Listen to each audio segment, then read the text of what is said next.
मैंने अपनी पहली इंटर्नशिप गोल्डमैन सैक्स में की थी, जहाँ से मैंने एक पीपीओ ऑफर लिया था। पीपीओ होता है इंटर्नशिप के बाद तुम्हारे काम की वजह से तुम्हें एक फुल टाइम ऑफर मिलना। मैंने क्या क्या चीज़ें करी थी कि मेरा जो पीपीओ था ना बहुत स्मूथली हो गया था। लाइक मैं बहुत ज़्यादा कॉन्फिडेंट थी कि मुझे पीपीओ बहुत आराम से मिल जाएगा। और मैं तुम्हें भी वही सजेशंस, वही टिप्स एंड ट्रिक्स शेयर कर रही हूँ। ये 5 टिप्स नहीं है, 5 फॉर्मूला है। अगर तुमने ये सारे मतलब फॉलो कर लेना तो तुम्हारा पीपीओ कोई भी नहीं रोक सकता। मैं गारंटी देती हूँ कि तुम्हारा पीपीओ पक्का हो जाएगा। तो इस वीडियो को एंड तक जरूर देखना कि तुम एक भी टिप को मिस ना करो। Hi guys, welcome back to my YouTube channel. My name is Nancy Solanki. I'm a software engineer at Microsoft and आज की वीडियो में मैं डिस्कस कर रही हूँ कि मुझे मेरी ड्रीम कंपनी में पीपीओ कैसे मिला। सबसे पहली चीज़ है ask as many questions as you can. जितनी स्टार्टिंग में तुम जितने सारे क्वेश्चंस पूछ के अपने डाउट्स को क्लियर करोगे ना, उतना बेटर होगा, क्योंकि this will leave a very bad impression कि तुम्हें 2-3 हफ्ते बाद अपनी प्रॉब्लम स्टेटमेंट क्लियर हो रही है। मतलब उन्होंने जो भी तुम्हें प्रोजेक्ट दिया है, जो भी तुम्हें बताने कि तुम्हें ये टास्क है और उसमें यही चीज़ें होंगी, और अगर तुम्हें कोई भी डाउट है ना उस चीज़ को कितनी बार भी ना, मैं कह रही हूँ शुरू में तुम उसको 10 बार भी पूछोगे ना, वो इतना बुरा नहीं लगता, इतना बुरा इंप्रेशन नहीं देता जितना तुम उसको 2-3 हफ्ते बाद तुम कोई सिंपल सी चीज़ दोबारा पूछो। इससे बेटर है कि स्टार्टिंग में जितने क्वेश्चंस पूछ सकते हो, जितनी क्लैरिटी ले सकते हो उतना ले लो, क्योंकि स्टार्टिंग में वो तुमसे एक्सपेक्ट ही नहीं करता कि तुम्हें इस प्रोजेक्ट के बारे में जीरो कुछ पता हो। बट 2-3 हफ्ते बाद दे विल एक्सपेक्ट कि इसको 2-3 हफ्ते से इस प्रॉब्लम स्टेटमेंट पे काम कर रहे हैं, तो इनको थोड़ा बहुत तो आइडिया होगा। And then if you ask a question जो कि बहुत ही मतलब मान लो कि बहुत ईजी लेवल पे क्वेश्चन हो, इतना ज़्यादा इंपॉर्टेंट क्वेश्चन ना हो, मतलब बेसिक सा क्वेश्चन हो कि उतना तुम्हें पता हो, वो तो तुम पूछोगे तो ऐसा लगता है कि ये बहुत स्लो वर्क कर रहा है या बहुत स्लो वर्क कर रही है।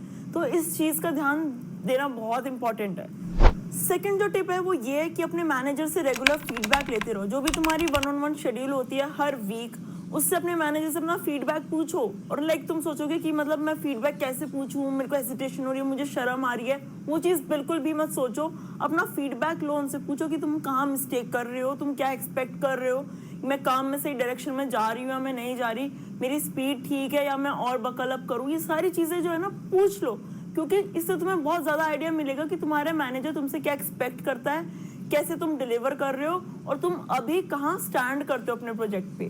Third tip is to maintain a journal या फिर टू डू टास्क लिस्ट, जिसमें तुम अपने डेली टास्क डिफाइन कर रहे हो कि आज मुझे ये करना है, मेरा ये एरर आया था, मैंने इसको ऐसे फिक्स करा था, मेरे ये ब्लॉकर्स आए थे, मैंने इनको ऐसे फिक्स करा था, इन लोगों से हेल्प ली थी, मुझे इस चीज़ की नॉलेज नहीं थी तो मैंने इसकी यहाँ से विकी पढ़ी थी, मैंने इस चीज़ के बारे में यहाँ से अपनी अंडरस्टैंडिंग बढ़ाई थी, इस मीटिंग्स में मैंने बोल के, मतलब जो भी चीज़ तुमने करी है ना, हर एक चीज़ को लिखो।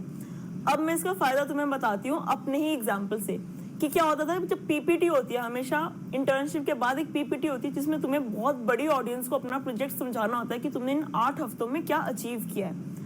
तब क्या होता है कि मेरा एक मतलब कलीग भी था, वो भी एक इंटर्न था, उसने क्या किया था, उसने ना जर्नलिंग मेंटेन नहीं की थी, बट मैंने की थी, क्योंकि मेरे मैनेजर ने मुझे बताया था कि तुम जो भी करो ना उसको डेली लिखते रहो, कहीं ना कहीं उसको मेंशन करो। उस पर्सन ने कुछ मेंशन नहीं करा था, तो जब वो पीपीटी बना रहा था ना, उसके पास कंटेंट बहुत कम था डालने के लिए। वो सोच रहा था कि यार मैं क्या डालूं और मैंने क्या करा था। लाइक उसको बार बार ट्रेस बैक करना पड़ता था, मैंने उस हफ्ते क्या किया था, इस हफ्ते मैंने क्या किया था, मैं कुछ मिस तो नहीं कर रहा हूँ अपनी पीपीटी में।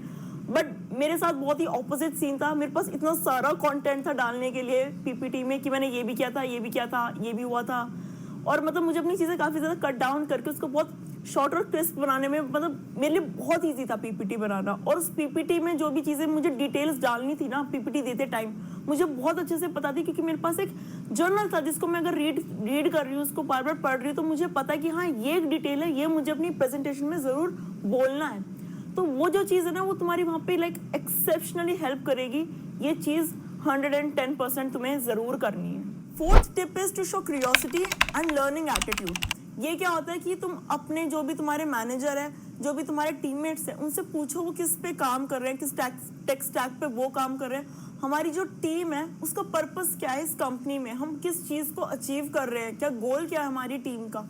इससे क्या पता चलता है कि तुम वहाँ पे सिर्फ एज एन इंटर्न नहीं रहना चाहते हो, तुम उस कंपनी को, उस टीम को एक फ्रेशर या फिर एक फुल टाइम रोल में उनको ज्वाइन करना चाहते हो।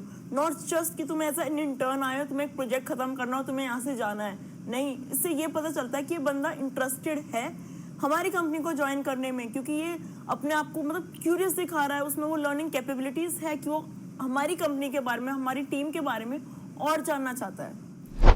नेक्स्ट टिप जो है वो हमारी लास्ट टिप है, एंड वो बहुत ज़्यादा इंपॉर्टेंट टिप है कि always have that team player attitude. यानी अगर तुम्हारे पास कोई भी तुम्हारे कोड में एरर आता है, वो ऐसे मत सोचो कि तुम्हारी रिस्पॉन्सिबिलिटी कि तुम्हें ही उसे फिक्स करना है। अगर तुम किसी और से हेल्प मांगोगे तो उसको लगेगा कि तुम डम हो या फिर तुम्हारा पीपीओ हैम्पर हो जाएगा उससे। ऐसा कभी भी मत सोचना। अगर तुम्हारे पास कोई एरर आया, तुमने 1-2 घंटे अपने डिवोट कर दिए उसको फिक्स करने में और तुमसे नहीं हो रहा, तो अपने टीम प्लेयर्स को, अपने टीम मेंबर्स को रीच आउट करो, उनसे पूछो कि क्या उन्होंने एरर देखा है। एंड 110% उन्होंने वो एरर देख रखा होगा और वो उसको लाइक 5 to 10 मिनट्स में तुम्हें फिक्स करा देंगे। एंड ये चीज़ बहुत इंपॉर्टेंट है क्योंकि लोग उन्हीं लोगों को हायर करेंगे जो उनको दिख रहा है कि बाकी लोगों से अच्छे से कोलैबोरेट कर पा रहे हैं, कम्युनिकेट कर पा रहे हैं। अगर कोई पर्सन को एक काम दे दिया और उसने बस वो डिलीवर कर दिया, फिर उसको दूसरा काम दे दिया उसने वो डिलीवर कर दिया और उसको बाकी टीम से कोई मतलब ही नहीं है, तो फिर ये सोचो ना वो पर्सन कितना ज़्यादा आउट ऑफ डेट रहेगा कि बाकी टीम में क्या चल रहा है, बाकी लोग किस चीज़ पे काम कर रहे हैं। हो सकता है वो अगर दिन में 4 टास्क कर पा रहा है, अगर वो किसी की हेल्प लेके उसको फिक्स कर लेता तो दिन के 8 टास्क कंप्लीट कर पाता। तो ये चीज़ एक एटीट्यूड होना बहुत ज़रूरी है। So that's all for this video. See you guys in the next video. Till then, like, share and subscribe. Bye.